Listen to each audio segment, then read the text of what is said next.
Dear Miss Love, ako nga pala si Rico. Hindi ko po tunay na pangalan.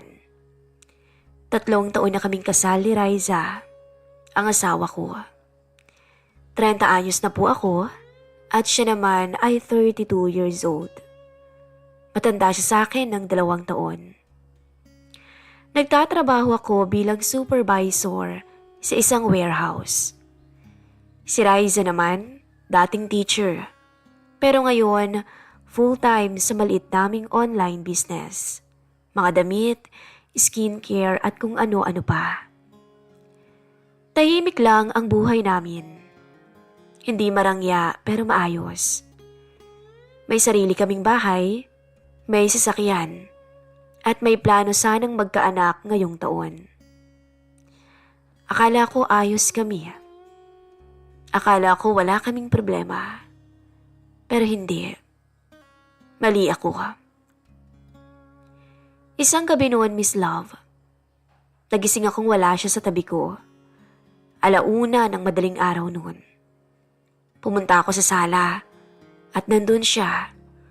Nakatalikod at hawak ang cellphone niya. Tipa ng tipa habang nakangiti na para bang kilig na kilig. Hindi ko siya kinausap. Bumalik ako sa kwarto. Hindi ko alam kung bakit pero wala pa siguro akong lakas ng loob para magtanong sa kanya. Ilang linggo ko na rin kasing napapansin na parang iba siya. Hindi siya katulad ng dati. Kinabukasan, habang naliligo siya, hindi ko napigilang silipin ang cellphone niya. Lalaki ako at alam kong may ginagawang kalokohan si Mrs. At doon ko nga nakita. May ka-chat siyang lalaking hindi ko kilala. Walang mukha yung profile. At nakalagay lang ang emoticon na heart. May mga sweet messages katulad ng, "Ingat ka lagi ha. Namimiss na kita. Kailan ulit tayo magkikita?"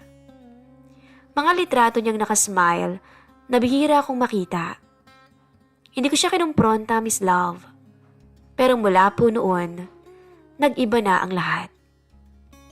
Tahimik lamang akong nakaupo nun sa mesa habang nagbe-breakfast. Hindi na ako nagtatanong kung anong oras siya uuwi kapag nagsasabi siyang aalis siya. Nawala yung dating sigla ko. Pero parang hindi niya pansin yun.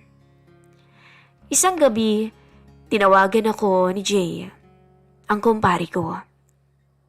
"Pare, punta ka dito. Si Mari mo nagluto ng pulutan. Saglit lang para maaliw ka. Kwentuhan ba?" Hindi ako tumanggi. Kasi gusto ko ring makalimot. Gusto kong maglabas ng sama ng loob ko. Pagdating ko sa kanila, sinalubong ako ni Kumaring Dayan. Naka-short lang siya at simpleng t-shirt. Walang kaarte-arte. Pero maaliwalas ang mukha. "Oy, Rico, halika na. Adobo pa lang yung meron ha, pero may pulutan na rin na konti." Ngumiti ako. Maganda pa rin si Dayan. Walang pinagbago kahit na may edad na rin. Sa pagkakaalam ko, 38 years old na ito at 40 naman si paring Jay. Parehas lang kami ng pinagtatrabahuhan ni pare. Nag-inuman kami habang si Mare abala sa kusina. Pero napapansin ko, si paring Jay busy sa cellphone. Panay ngiti na para bang wala sa inuman namin ang atensyon niya. Ako naman, tumitingin-tingin lang sa kanya minsan, sabay lalagok ng alak. Nakikinig kapag minsang magkukwento siya, pero parang hindi ko rin naririnig. Kaya naman hindi na rin ako nagkwento sa kanya tungkol sa problema namin ni Mrs. Pagkatapos ng ilang tagay, nagpaalam si paring Jay. Aalis daw siya sandali at may emergency sa pinapaupahan nilang apartment. Kaya naman nagpaalam din siya kay Maring Dayan. Ako, naiwan sa sala. Maya-maya, sinamahan na ako ni Dayan. Walang nagsasalita sa aming dalawa. Hanggang siya na ang nauna. May problema ka ba, Rico? Tanong niya. Wala naman. Sagot ko pero hindi ko siya matingnan. Hindi mo na kailangang magsinungaling. Kitang-kita naman sa'yo eh. Ang tahi-tahimik mo kaya at parang may bitbit kang mabigat yan sa dibdib mo. Napayuko lang ako hanggang sa hindi ko na napigilan na magkwento sa kanya. Si kumari mo eh. Nakita ko yung cellphone niya. May kachat siya. May kabit siya. Tumigil siya bigla sa pag-inom ng alak. Alam ba niya na alam mo? Tanong niya. Umiling ako. Hindi eh. Hindi ko kayang kumprontahin. Natatakot ako sa isasagot niya. Masakit no? Tumangulang ako. Kilala mo ba kung sino? Hindi din. Tumahimik siya ng ilang minuto. Tapos bigla ulit nagsalita. Parehas pala tayo eh. Ganyan din si Jay. Tawa pa niya. Nagkatinginan kaming dalawa at para bang bigla naming naintindihan ang isa't isa. Hindi namin sinabi ng diretsyo pero mula ng gabing yun, alam kong hindi lang ako ang nasasaktan. May karamay ako. Simula noon, naging madalas ang pagdaan ko kina paring Jay. Hindi para makipag-inuman, kundi para makipagkwentuhan kay Dayan. Minsan, sa kusina habang nagtitimpla siya ng kape, minsan naman sa may bakuran habang nagpapahangin kami. Wala pang mali siya, pero ramdam ko, sa kanya lang ako nakakahinga ng maluwag. Buti ka pa, Rico. Hindi ka sumisigaw. Biro niya minsan habang pinapanood namin ang anak nilang naglalaro ng bola sa loob ng bahay. Hindi ko naman ugali yan eh. Tahimik lang akong tao pero pag sumabog, sabog din. Ngumiti siya. Kaya pala ang tahimik mo nung una eh. Akala ko talaga nun suplado ka. Tahimik lang talaga ako. Lalo na pag may kinikim-kim. Sagot ko naman. Ay, ewan ko ba dyan kay Riza. Ang bait-bait mo nga eh. Kung ako lang ang may katulad mong asawa, hindi kita pakakawalan. Magkaiba kayo ng kumpare mo. Mainit lagi ang ulo nun. Kaya pati sa anak, laging nakasigaw. Tumigil siya saglit, tsaka tumingin sa akin. Paano mo tinitiis? Tanong niya. Ang alin? Alam mong may ginagawa si Raisa, di ba? Pero bakit tahimik ka pa rin? Hindi mo kumprontahin. Iniiputan ka na nga sa ulo. Wala ka pa rin ginagawa. Ang tibay mo ha. Napayuko ako. Nilaro ang kutsara sa tasa ng gabi. Hindi ko alam. Ganun siguro talaga kapag mahal mo. Umaasa ka pa rin na baka maisip niyang mali yung ginagawa niya. Ikaw din naman, Maria. Nagpapakamartir kay pare. Natuwa ulit siya. Wala eh. Mahal natin eh. Kaya kahit magmukha tayong tanga-tanga, ayos lang. Nung gabing yun, inaya ko siyang maglakad palabas. Saglit lang yun. Umikot lang kami sa compound nila. Tahimik ang paligid at tanging ihip lamang ng hangin ang siyang maririnig mo. Alam mo, Rico, simula niya. Sa totoo lang, matagal na akong sanay sa buhay ko kasama si Jay. Tumingin ako sa kanya. Hindi ko sinasabing masama si Jay, pero hindi siya yung lalaking pinakasalan ko. Huminto kami.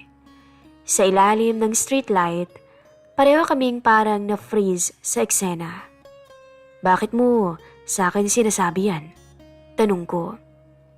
Ngumiti siya na may lungkot sa mga mata. Kasi ikaw yung nakakaintindi sa lahat ng kaibigan ni Jay. Ewan ko ba? Unti-unti para bang naging comfort namin ang isa't isa. Walang mali siya, basta't nagdadamayan lang sa sama ng loob na nararamdaman namin para sa mga asawa namin. Pag-uwi ko noon, tulog na si Mrs. Naiwan pa nga niya yung cellphone niya sa side table, pero hindi ko na tinignan. Ayoko nang makita ulit dahil masakit. Simula nung gabi na naglakad kami ni Kumari, gumaan kahit papaano ang pakiramdam ko. Hindi man namin aminin, parehong alam naming may binuksan kaming pinto. Hindi pa tuluyang nabubuksan, pero nakaawang na. Isang hakbang na lang para mahulog.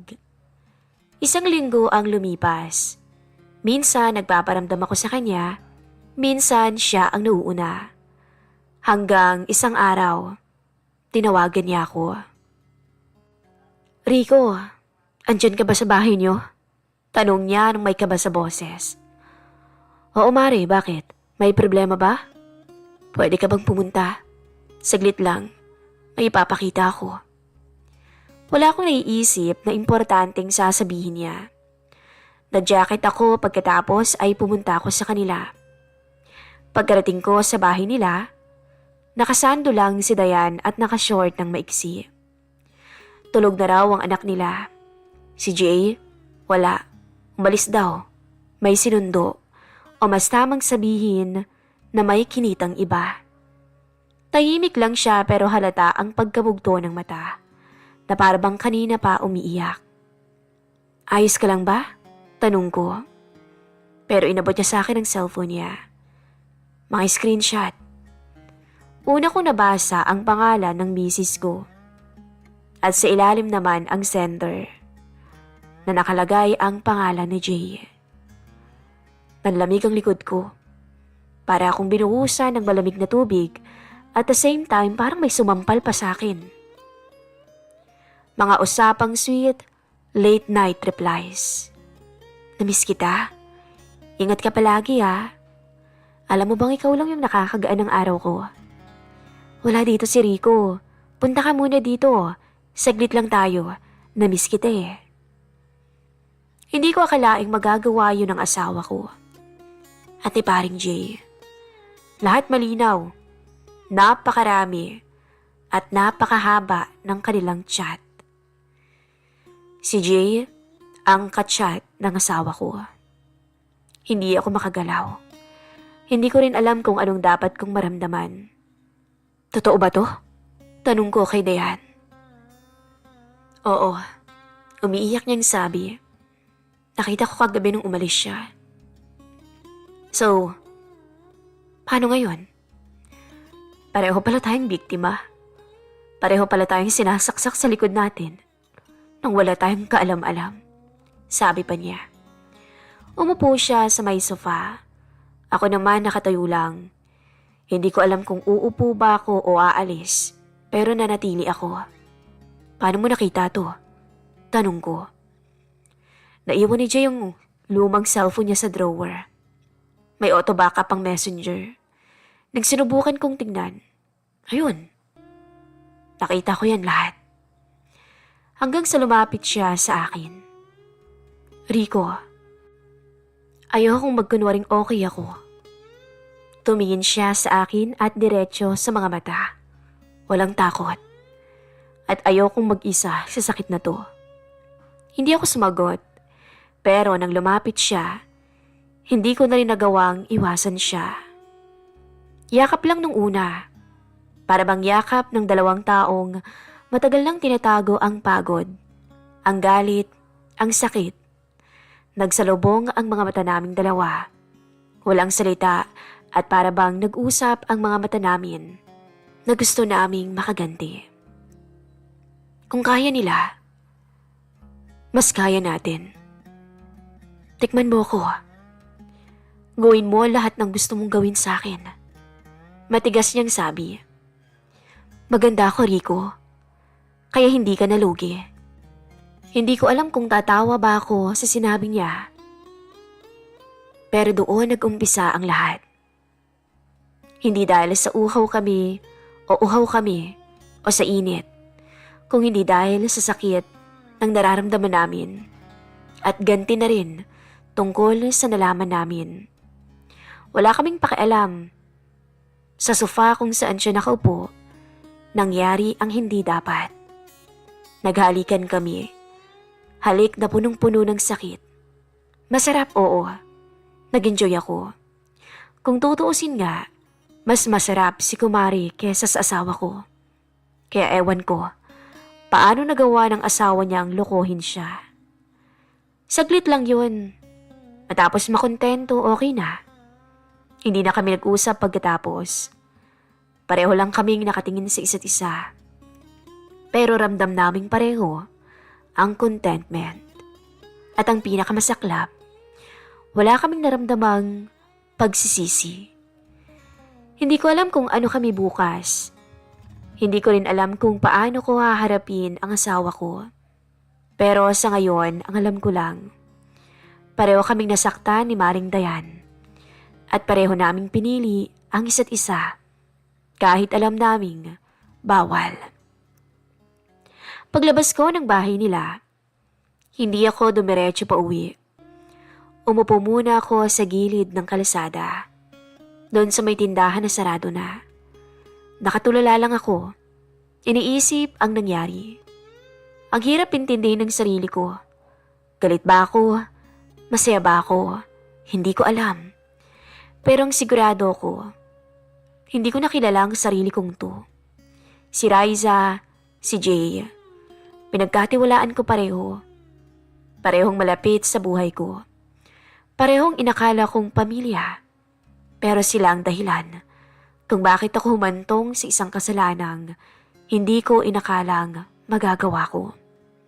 Pero kung sila nga, nagawa nilang tarantaduhin kami, bakit ako pa ang makukonsensya? Makalipas ang ilang minuto, bumalik ako sa bahay namin. Bukas pa ang ilaw sa kusina at nandun si Mrs. Nakaupo at nakaharap sa laptop. Tumitingin ang stock ng produktong binibenta niya. Para bang normal lang ang lahat. Galing ka kay na paring Jay? Tanong niya. Tumango lang ako. Anong meron? Wala. Dapat ba meron? Kwentuhan lang. Siya nga pala maaga kung aalis bukas. Sabi ko sa kanya, pero hindi siya nagtanong kung bakit. Tumalikod na lamang ako at dumiretso sa kwarto. Tumingin sa kisame, pero ang isip ko, hindi na sa asawa ko, kundi na kay Maring Dayan na. Hindi ko makalimutan nung nakita ko yung lahat sa kanya. Ang kinis, ang puti, ang ina si Jay. Paano niya nagawang ipagpalit ang napakagandang asawa niya? Naiisip ko yung init ng kamay niya, yung yakap niya, yung katahimikan sa pagitan naming dalawa na para bang sabay kaming huminga sa unang pagkakataon. Pero hindi ito pagmamahal. Walang tamis. Ito ay isang pagbawi o mas tamang sabihing ganti namin. Pero Miss Love, alam mo yung totoo. Sa buong buhay ko ngayon lang ako natakot sa tanong na, paano kung maulit? Kasi sa ganitong kwento, bihirang isang beses lang. At ang mas masakit, parang gusto ko pa. Parang gusto ko pang maulit. Kinabukasan, maaga akong umalis ng bahay. Hindi dahil sa trabaho, kundi dahil hindi ko kayang makasalo si Riza sa almusal. Habang naglalakad ako, iniisip ko, paano ba kami umabot sa ganito? Kami ni Mrs. yung tipo ng mag-asawang sabay nagsimula mula sa wala. Unang sahod ko, siyang una kong sinorpresa. Unang negosyo niya, ako ang sumuporta. Pero saan ba banda kami nagkahiwalay ng hakbang? At ang tanong na mas masakit, siya ba yung unang bumitaw? O ako ang hindi marunong humawak? Pagdating ko sa warehouse, tahimik lamang ako. Hindi ako makapag-focus. Naisip kong i-chat si Kumari, pero hindi ko alam kung anong sasabihin. Gabi na nung magparamdam siya. Kumusta ka, Rico? Simpleng tanong niya. Sumagot ako ng, hindi ko alam. Pwede ba kitang makita? Sunod niyang tanong. Hindi agad ako nag-reply, pero sa huli, pumayag din ako. Pagkakita namin, parehas lang kaming nagpapakiramdaman. Sa gilid ng bahay nila sa upuang kahoy, magkatabi kaming nakaupo. Hindi na dapat yun maulit, no? Sabi niya. Tumango ako. Alam ko, pasensya ka na sa nangyari. Pasensya ka na rin, Rico. Pero, salamat. Kasi sa isang gabi, naramdaman kong buo ulit ako. Naramdaman kong masaya ako dahil kahit papaano, nakabawi ako. Napapikit ako. Gusto kong umiyak pero wala na akong luha. Miss Love, hindi ko alam kung anong klase tong kwento ko. Kung mainis ba kayo sa akin o ano. Pero napakahirap ng sitwasyon ko. Hindi to simpleng kasalanan lang. Hindi ito laro. Ito ay 2 taong parehong biktima na parehong nagkamali na rin. At ngayon, hindi ko na alam kung kanino ba ako dapat humingi ng tawad. Kay Mrs. ba o kay Maring Dayan. Pero siguro, sa isang bagay sigurado ko na ang puso kapag napagod, naghahanap din ng ibang puso na pagod din. Isang araw, pre, birthday ka sa Sabado ah. Text ni paring Jay. Oo nga pala no, sagot ko. May handa ba? Konti lang pare, inuman lang. Punta ka ha. Isama mo si Riza. Dagdag pa niya. Hindi ako nakasagot. Pero, nag-reply ako ng, sige pare. Habang nakatingin ako sa screen ng cellphone ko, alam kong may dahilan kung bakit pinapasama niya si Mrs. Hindi ito simpleng selebrasyon lang. Ito na yung gabi kung saan magtatagpo-tagpo ang 4 na taong matagal nang may tinatago sa isa't isa. Dumating ang Sabado. Simpleng salo-salo sa bahay nila paring Jay. May pulutan, lumpia, barbecue. May cake pa nga na may happy birthday Jay sa ibabaw. Nandun kaming 4. Ako, si Riza, si Dayan at si Jay. Normal lang, si Jay Kuela, si Mrs. Masigla, hindi mo mahalata sa kanila na may tinatago sila. Pero kapag inobserbahan mo sila, mapapansin mong panay ang tinginan nila, panay ang bulungan. Minsan tila may private joke silang dalawa. May mga tinginan na sila lang ang nakakaalam. At kami ni Kumari, tahimik lamang. Tumingin ito sa akin. Isang tingin na alam ko kung anong ibig sabihin. Nagpatuloy ang gabi. Umiikot ang tagay, lumalakas ang tawanan. Pero lumalalim din ang katahimikan sa pagitan namin ni Maring Dayan. Hanggang sa nagpaalam si Mrs. Masakit raw tiyan niya at pupunta siya sa banyo. Maya-maya lang, si Jay nagpaalam din. Saglit lang pre. I-check ko lang yung ginagawa ko kanina. Pareho silang nawala at alam namin yun ni Dayan. Nakita kong huminga ng malalim si Dayan tapos nagsalita siya. Ano, lakad tayo? Sabi niya. Tumango ako. Tahimik kaming naglakad sa dulo ng lote kung saan may kubo. Hindi kami nag-iimikan. Presko ang hangin. Pero sa pagitan ng matingin at buntong hininga, pareho naming sinabing, ayos lang kami. Maya-maya lumapit siya at dumampi ang palad niya sa pisngi ko. At sa liwanag ng buwan, doon muling may nangyari. Sinulit namin yung kaunting minutong yun. Kahit saglit lang pinanggigilan ko si Maria. Napapahiyaw siya sa sobrang kasabikan. At alam kong sa pangalawang beses na ito, totoo na yung nararamdaman namin. Na parehas na naming ginusto. Idagdag pa yung galit namin sa parehas naming asawa. Na alam naming nagpapakasasa rin sa isa't isa ngayon. Alam kong pareho naming iniisip na kung kaya nilang gawin sa amin, ay kaya din naming gawin sa kanila. Pagbalik namin, nagtagay ako. Si Mare naupo sa gilid. Hindi na kami nag-usap pagkatapos. Pero malinaw na, tapos na ang pagpapanggap. Kami man ay may kasalanan din, pero hindi kami ang nagsimula. At sa kaarawan ng lalaking minsan kong tinawag na kapatid, doon kami tuluyang bumitaw sa pagiging biktima at naging salamin rin ng pagkakasala. Pagka-uwi, hindi ko kinausap si Riza. Nagkunwari na akong tulog. Pero ramdam kong hindi lang ang puso ko ang napagod, kundi ang katawan ko sa ginawa namin ni Kumare.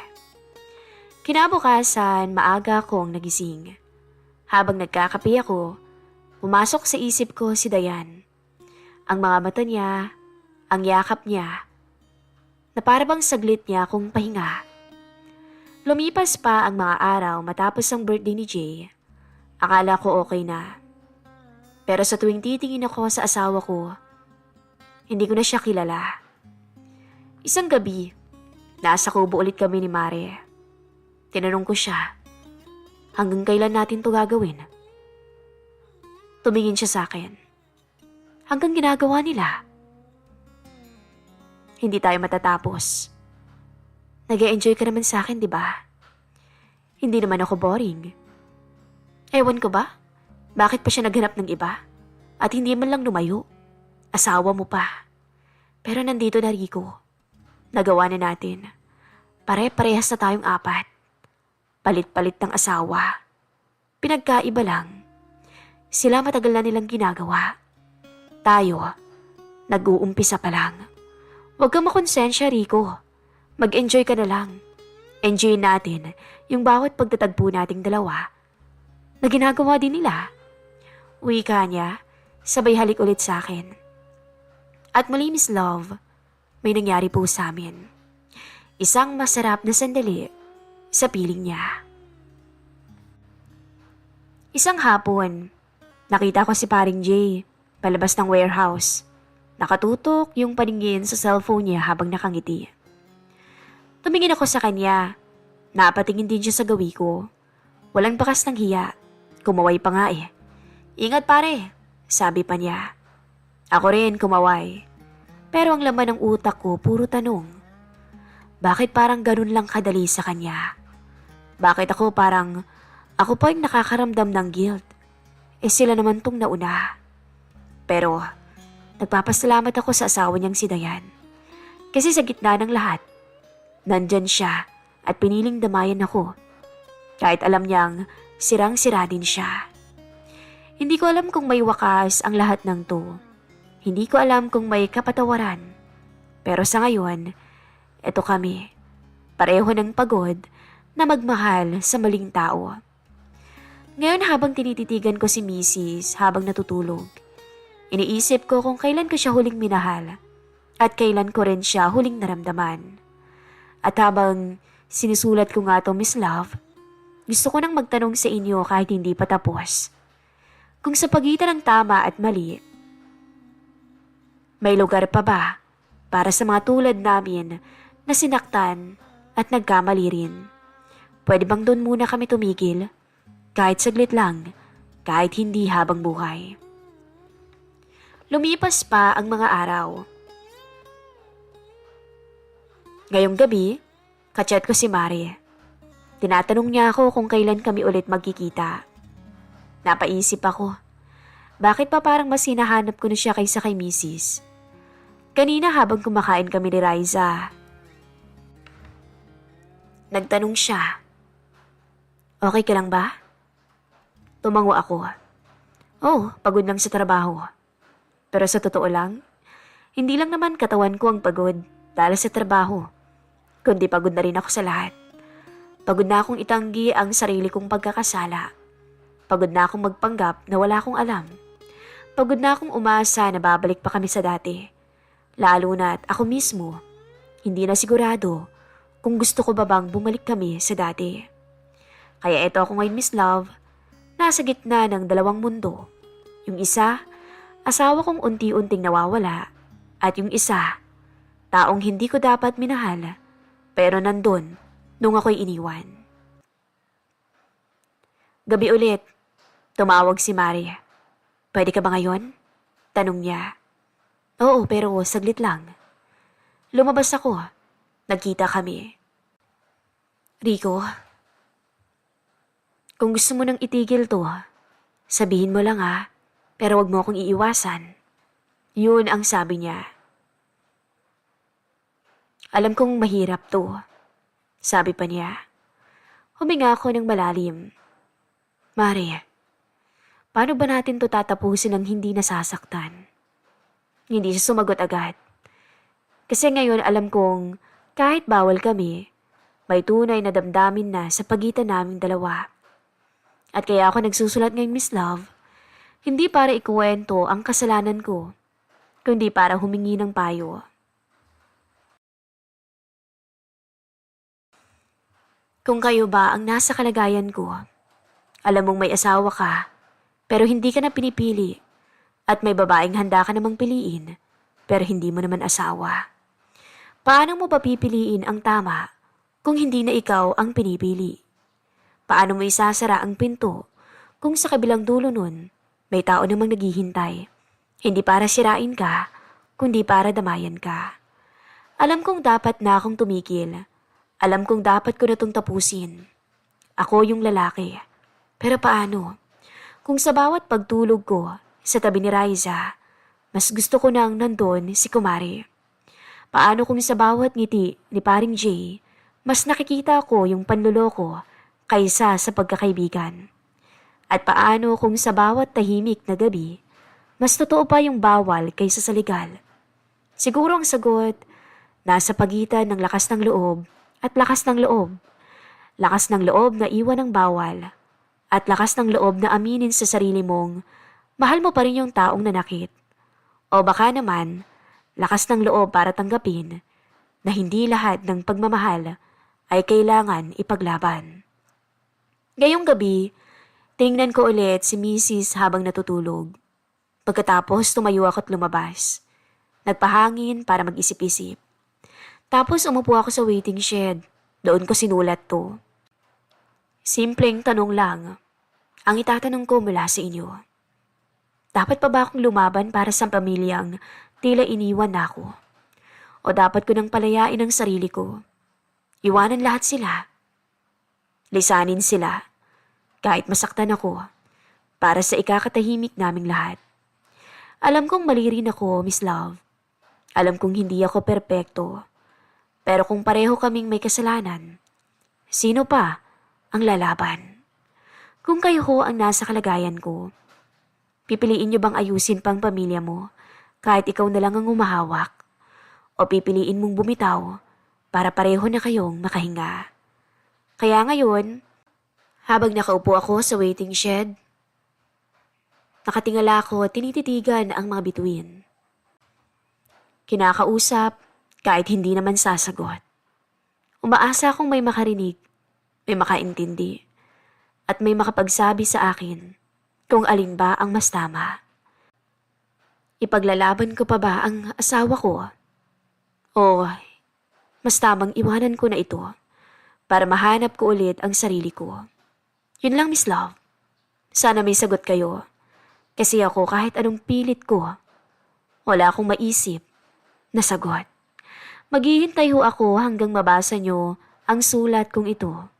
Nagmamahal, Rico.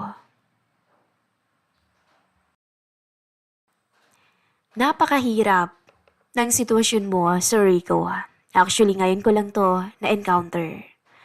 Pero ang ating mga listeners ay nakahandang magbigay ng payo para sa'yo. Kaya sa lahat po ng aming mga tagapakinig, ano ho ba ang mas mabuting gawin ng ating sender? Mag-comment sa ating video.